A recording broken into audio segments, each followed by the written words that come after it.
Ada banyak yang harus dikorbankan kalau kita mengasihi Tuhan. Mulai hari ini banyak waktu investasikan untuk Tuhan. Jangan lebih penting organisasi dan segala macam untuk Tuhan.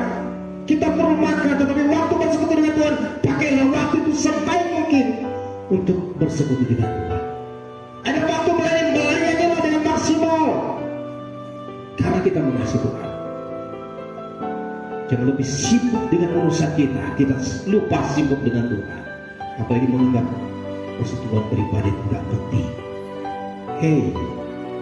Itulah yang akan memecah kita ketika kalau masih berpikir sampai hari ini tidak bertobat. Uang lebih penting daripada melayani Tuhan.